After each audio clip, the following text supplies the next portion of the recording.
கரப்பாம்பூச்சியை கண்டா பயம், பல்லியை கண்டா பயம், சிலந்தியை கண்டா பயம் அப்படின்னு சொல்லிட்டு வீட்டுக்குள்ள சில பேர் இருப்பாங்க. இந்த மாதிரி பயங்கள் பொதுவாக இருக்கும்போது தனியாக பாத்ரூமுக்கு போக மாட்டாங்க. பாத்ரூம் போகும்போது கதவை ஃபர்ஸ்ட் திறக்கிறதுக்கு முன்னாடி லைட்டை போட்டு எங்கேயும் பல்லி இருக்குதா சிலந்தி இருக்குதா அப்படின்னுங்கிறத பார்த்துட்டு தான் உள்ள போவாங்க. அது இருந்துச்சுன்னா உள்ளே போக மாட்டாங்க. அப்படிங்கிற ஒரு பயத்தை பத்தி உங்க எல்லாருக்குமே தெரியும். இது ஒரு ஃபோபியா அப்படின்னு சொல்லலாம். இந்த மாதிரி ஃபோபியாக்கள் சின்ன சின்ன விஷயங்கள்ல ஆரம்பிச்சு பெரிய பெரிய விஷயங்கள் வரைக்கும் பயம் அப்படிங்கிறது இருக்குங்க. பல பேருக்கு இது ஒரு சாதாரண விஷயம். அந்த ஒரு விஷயம் இருக்கு, அந்த விஷயத்துக்கு பயம் அப்படிங்கிறதுனால அதை அவாய்ட் பண்ணிட்டு போயிடுவாங்க. சில பேருக்கு அது ஒரு பிரச்சனைக்குரிய விஷயமாகவும் இருக்கும். ஏன்னா அகரோஃபோபியா, அதாவது ஒரு சொசைட்டில மக்களுக்கு முன்னாடி பேசுறது பழகிறது அப்படிங்கறதே தவிர்க்க பார்ப்பாங்க. ஏதாவது கெட்ட நிகழ்ந்துரும் அப்படின்னு சொல்லிட்டு வீட்டை விட்டே வெளியே போகாம இருக்கிறது நம்மளோட நார்மல் டே டு டே லைஃபே பண்ண முடியாம போயிடும். ஸோ அந்த மாதிரி பெரிய பெரிய விஷயங்கள் இருக்கு. அப்போ அதுக்கு நம்ம ட்ரீட்மெண்ட் கொடுத்தாகணும். இப்போ எனக்குமே ஒரு ஃபோபியா இருக்குங்க. என்னோட பர்சனல் எக்ஸாம்பிள் இருந்து ஆரம்பிக்கிறேன். இப்போ ஃபோபியாக்கள் பொறுத்த வரைக்கும் ஏகப்பட்ட ஃபோபியா இருக்கு. புது புது ஃபோபியாக்கள் தினம் உருவாகிட்டு இருக்கு. ஈவன் ஃபோன் ஃபோபியா இருக்கு, மீடியா ஃபோபியா, எத்தனையோ ஃபோபியா இருக்கு. இப்போ எனக்கு உண்டான ஃபோபியான்னு பாத்தீங்கன்னா இது ஒரு 15 வருஷத்துக்கு முன்னாடி ஸ்டார்ட் ஆயிருக்கும்னு நினைக்கிறேன். இந்த பயம் அப்படிங்கிறது ரொம்ப இன்ட்ரெஸ்டிங்கா இருக்கும். நீங்க ஒரு நியூஸ் பேப்பர்ல படிச்சங்க, இந்த மாதிரி ஃபிளாஷ் ஃப்ளட் அப்படின்னு சொல்லிட்டு ஒரு வெள்ளம் வரும். இப்ப ரீசெண்டா இதை நீங்க நிறைய பேர் பார்த்து இருப்பீங்க. பழைய குற்றாலம்ல திடீர்னு அந்த வெள்ளப்பெருக்கு ஏற்பட்டுச்சு இல்லையா? இது காலங்காலமா நடக்கக்கூடிய விஷயம். பல்வேறு நீரோடை ஆறுகள் இங்கெல்லாம் நடக்கக்கூடிய விஷயம். அதுவும் கொல்லிமலை பகுதியில இது அதிகமா நடக்கும் அப்படிங்கிறது. நான் அந்த பக்கம் நியூஸ் நிறைய படிக்கிறேன் அப்படிங்கிறதுனால அப்போ இதை பத்தி படிச்சேன். இந்த மாதிரி ஒரு பெரிய ஃபிளாஷ் ஃப்ளட் வந்துச்சு. ஒரு குடும்பம் குடிச்சிட்டு இருந்தாங்க. திடீர்னு பயங்கரமான தண்ணீர் வந்துச்சு. தண்ணீர் அவங்க அடிச்சுட்டு போயிடுச்சு அப்படிங்கறத இது அப்ப படிக்கும்போது இது ஒரு பெரிய விஷயமா எனக்கு தோணல. அதாவது என்ன பாதிக்கிற அளவுக்கு ஒரு பெரிய விஷயமா தோணல. இது ஒரு அக்கரன்ஸ், ஒரு இயற்கையில நடக்கக்கூடிய ஒரு விஷயம் அப்படிங்கிறது தான் நான் நினைச்சேன். ஆனா அதுக்கப்புறம் அந்த நியூஸ் படிச்சதுக்கு அப்புறம் ஒரு 2-3 நாள்லயே குற்றாலம் போயிருந்தோம். இந்த ஃபால்ஸ் கடையில் நின்று உண்மையிலேயே குளிச்சிட்டு இருக்கும்போது, இது நான் சொல்றது 15 வருஷத்துக்கு முன்னாடி இருக்கும். உண்மையிலேயே ஏதோ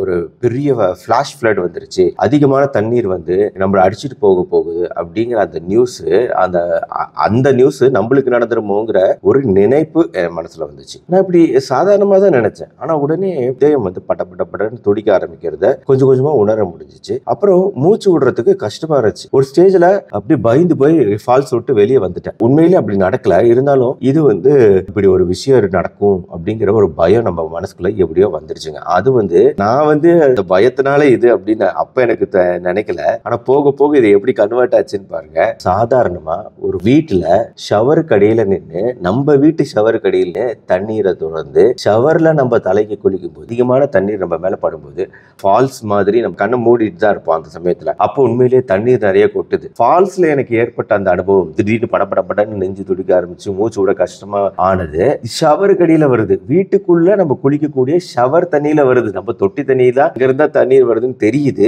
தெரிஞ்சுமே இது ஒரு லாஜிக் இல்லாத பயம்னு தெரியுது. ஆனா என் உடம்பு ரியாக்ட் பண்ணுது. தண்ணீர் நம்ம மேல ஃப்ளோ ஆகும்போது மூச்சு விட சிரமமா இருக்கு. டக்குன்னு வெளியே வரோம், ஷவரை விட்டு வெளியே வர ஐயோ அப்படின்னு பயந்துகிட்டு. புரியுதுங்களா? எப்படி ஒரு விஷயம் ஆரம்பிச்சு நடக்கவே நடக்காத விஷயம், எங்கேயோ படிச்சு தெரிஞ்சுக்கிட்ட விஷயம், அது அடுத்து நடக்கக்கூடிய விஷயத்தோட தொடர்பாயி அதுக்கடுத்து நடக்கக்கூடிய விஷயத்தோட தொடர்பு பண்ணி இப்ப கடைசியில நம்ம உடம்பு ஒரு சாதாரண ஷவர்ல குளிக்கிறதுக்கு இன்னி வரைக்கும் பயம் எனக்கு இருக்குன்னா, ஒரு டாக்டரா எனக்கே இருக்குன்னா, அப்ப யோசிச்சு பாருங்க. இந்த பயம் ஒரு லாஜிக்கே இல்லாத விஷயம்னு தெரிஞ்சுமே நம்ம உடம்பு அதுக்கு ரியாக்ட் பண்ணதுங்கிறது தானே. சோ அதனால இந்த மாதிரி விஷயங்கள் எல்லாருக்குமே இருக்குங்க. இது ஒரு சின்ன உதாரணம், நான் என்னோட லைஃப் உதாரணத்தை சொன்னேன். இது மாதிரி பயங்களை நம்ம ஒரு 5 வகையா அடக்கிடலாங்க.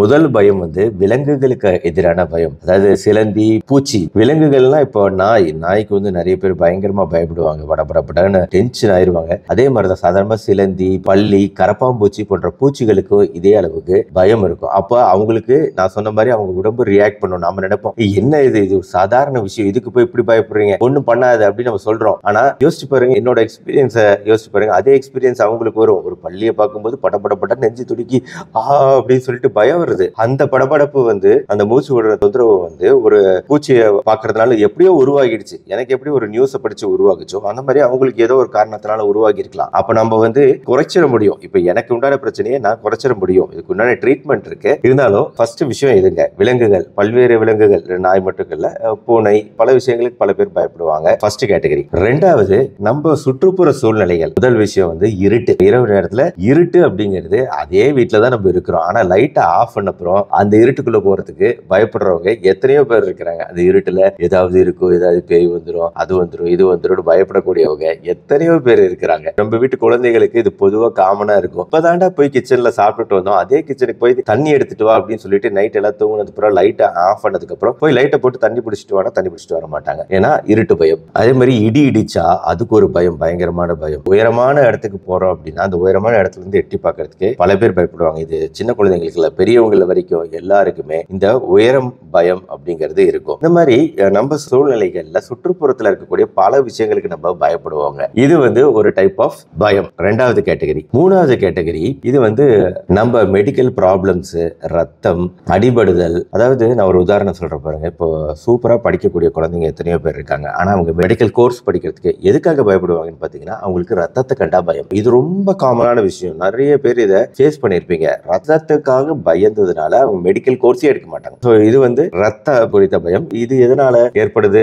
சின்ன வயசுல ஏதோ ஒரு காரணத்தினால ஏற்பட்டுருச்சு. ஆனா இதை வந்து மெடிக்கல் கோர்ஸ்ல நீங்க வலுக்கட்டாயமா உங்களை சேர்த்தீங்க அப்படின்னா ஒருவேளை அது அவங்கள பாதிக்குமா பாதிக்காதா? இந்த விஷயங்களுக்கான ட்ரீட்மெண்ட்டே எக்ஸ்போஷர் தெரப்பி தாங்க. திருப்பி திருப்பி அந்த விஷயத்துக்கு நம்ம உள்ளாக்கப்படும் போது நம்மளால அதை குறைச்சிக்க முடியும். அந்த பாசிபிலிட்டி இருக்கு. அதனால வந்து ரத்தத்தை கண்டு பயம் அப்படின்னு சொல்றவங்களுக்கு ஃபர்ஸ்ட் ஒரு சின்ன ஒரு எக்ஸ்போஷர் தெரப்பி கொடுத்து பார்க்கலாம். ரத்தம் எடுக்கக்கூடிய லேப் டெஸ்ட் இந்த மாதிரி இடத்துல எல்லாம் வந்து இதெல்லாம் ஒண்ணும் இல்லை அப்படிங்கறத புரிய வைக்கிற மாதிரி கொஞ்சம் கொஞ்சமா எக்ஸ்போஷர் பண்ணணும்னா மேபி அவங்களுக்கு அந்த பயம் குறையலாம். ஆனா இந்த ரத்தத்தை கண்டு பயம்னு டோட்டலா அவங்க கேரியரை மாத்திக்கிறது தேவையில்லைன்னு சொல்ல வரேன். அதே மாதிரி எலும்பு முறிவு, அடிபட்டுடுமோ, எலும்பு உடைஞ்சிருமோ, கீழே விழுந்துடுவோமோ, அதாவது என்னோட வீடியோவையே நீங்க பாக்குறீங்கன்னா உங்களுக்கு கண்டிப்பா உடல்நலம் சார்ந்த பயம்ங்கிறது இருக்கும். இருக்கிறதுனாலதான் என் வீடியோ பாக்குறீங்க. இதுதான் உளவியல். உடல்நலம் சார்ந்த பயம் இல்லாதவங்க என் வீடியோ பார்க்க மாட்டாங்க.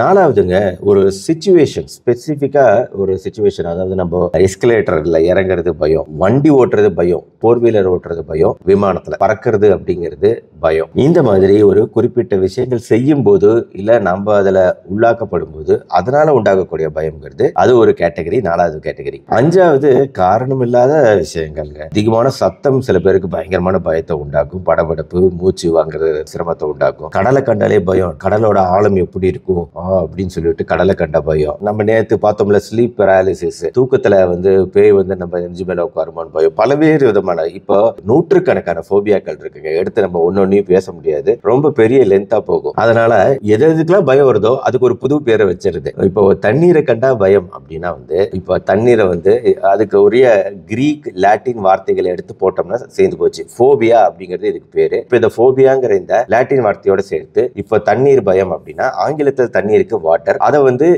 லத்தீன் மொழியில சொல்லணும்னா அக்வா அப்படிம்போம். அக்வாபோபியா அப்படின்னு ஒரு பேரை போட்டுறது. இந்த மாதிரி தலசோபோபியா நம்மளே கூட ஒரு பேரை உருவாக்கலாம் அப்படிங்கிறது தான் விஷயம். ஏன்னா அந்த அளவுக்கு பயம்ங்கிறது நாளுக்கு நாள் ஒவ்வொரு விஷயத்துக்கு பயம் வந்துகிட்டே இருக்கு. பட் இந்த போபியாக்களை நம்ம ட்ரீட்மெண்ட் பண்ணி ஆகணுங்க. இப்போ நல்லா பேசக்கூடியவங்க பப்ளிக் ஸ்பீக்கிங், ஒரு பெரிய கூட்டத்துல நீ போய் பேசணும் அப்படின்னா பயப்படுவாங்கல்ல. பக்கத்துல ஃப்ரெண்ட்ஸ் எல்லாம் நல்லா பேசுவாங்க. அந்த மாதிரி போபியா சில விஷயங்கள்லாம் வந்து நம்ம ட்ரீட்மெண்ட் பண்ணி தான் ஆகணும். இது ஒண்ணும் இல்லைங்கிறத புரிய வைக்கிறதுக்கு அதுக்கே அவங்க உள்ளாக்கப்படணும். இப்போ நான் சொன்ன மாதிரி இந்த ரத்தத்துக்கு அவங்க திருப்பி உள்ளாக்கப்படுறாங்க, அதை எக்ஸ்போஷர் பண்றோம் நம்ம. அதனால கொஞ்சம் கொஞ்சமா அதை குறைக்க முடியும். அதே மாதிரி பொது வெளியில ஒரு கூட்டத்துல பேசணும் அப்படின்னா அந்த ஃபியரை குறைக்கணும்னா நீ போய் பேசுப்பா, திருப்பி திருப்பி பேசுப்பா அப்படின்னு சொல்றோம்ல, அது ஒரு டைப் ஆஃப் ட்ரீட்மெண்ட். இது ஒரு எக்ஸ்போஷர் ட்ரீட்மெண்ட் தான். திருப்பி திருப்பி பேச பேச அந்த பயம்ங்கிறது ஆட்டோமேட்டிக்கா குறைஞ்சிரும். ஆனா என்னன்னா சில பேர் வீட்டை விட்டு வெளியே வரமாட்டேன் அப்படின்னு சொல்லுவாங்க அப்படின்னு சொன்னாங்க பாருங்க. ஏதாவது பொது வெளியில போனோம்னா ஏதாவது பிரச்சனை நடந்துரும் அப்படிங்கிறவங்க ரொம்ப எக்ஸ்ட்ரீம் போபியால இருக்கிறாங்க.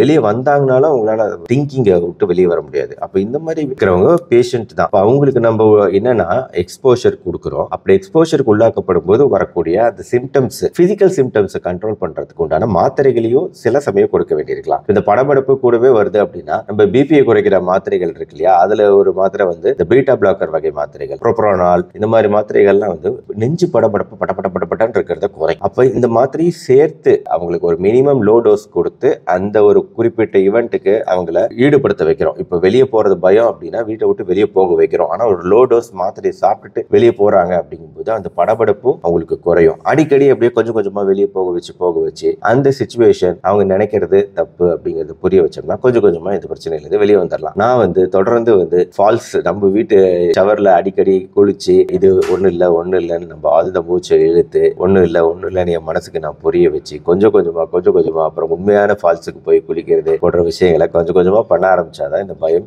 எனக்கு குறையும்.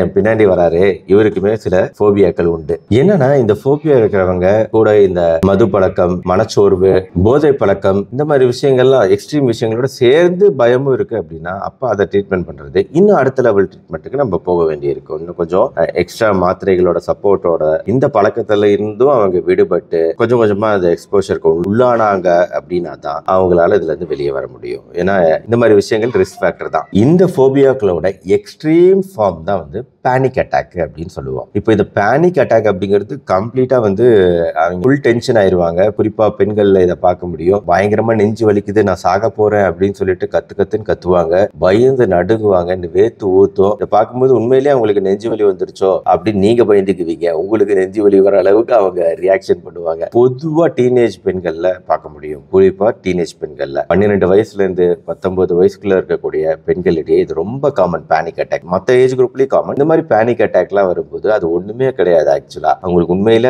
ஹார்ட் எல்லாமே நல்லா தான் இருக்கு. ஆனா அவங்க அந்த மாதிரி எக்ஸ்ட்ராவா ரியாக்ட் பண்ணுவாங்க. இதுல எக்ஸ்ட்ரீம் சிச்சுவேஷனுக்கு போகும்போது அப்ப அதுக்குரிய இன்னும் ஹையர் லெவல் மாத்திரைகள்லாம் கொடுத்து மருந்துகள் கொடுத்து ஃபர்ஸ்ட் செட்டில் பண்ணிட்டு அதுக்கப்புறமா காக்னிட்டிவ் பிஹேவியரல் தெரப்பி அப்படின்னு சொல்லிட்டு அந்த உளவியல் சார்ந்த கவுன்சிலிங் போன்ற விஷயங்கள் கொடுத்து கொஞ்சம் கொஞ்சமா இந்த மாதிரி விஷயங்கள் வராம பாத்துக்கிறது முக்கியம். எப்ப இந்த அட்டாக் வரும்னே தெரியாம இந்த போபியா அட்டாக் வர்றதுதான் பிரச்சனை. ஆனா எனக்கு இது குறித்த போபியா இருக்கு அப்படிங்கிற புரிதல் இருந்துட்டாலே பல விஷயங்களை நம்மளால தாண்டி போயிட முடியும். எனக்கு பள்ளி பயம் அப்படின்னா அந்த பள்ளியை அவாய்ட் பண்ணி தாண்டி போயிடும்ல, அந்த மாதிரி விஷயங்கள் ஓகே. ஆனா எப்ப அட்டாக் வரும் தெரியாத போபியா அட்டாக், பேனிக் அட்டாக், இது நம்ம ட்ரீட்மெண்ட் பண்ணி ஆகணும். ஆனா இது எல்லாமே எந்த பெரிய மாத்திரைகள், அதாவது சிம்டமை தான் கண்ட்ரோல் பண்ண சொல்றோம். சிம்டமை அறிகுறிகளை கண்ட்ரோல் பண்ணி இந்த பிரச்சனைகள்ல இருந்து விடுபடுறதுங்கிறது ரொம்ப எளிமையான விஷயம். எனக்கு இருக்கக்கூடிய பிரச்சனை ஒரு பெரிய பிரச்சனையாவே எனக்கு தெரியல. நான் அதனால அதுக்குரிய பெரிய முயற்சி எதுவும் எடுக்கல, சும்மா அதை அப்படியே சாதாரணமா விட்டுட்டேன். அதே மாதிரிதாங்க உங்களுக்கு எது எப்ப ட்ரீட்மெண்ட் தேவை அப்படிங்கிறது உங்களோட பயத்தை பொறுத்து இருக்கு. ஆக உங்களுக்கு என்ன போபியா இருக்கு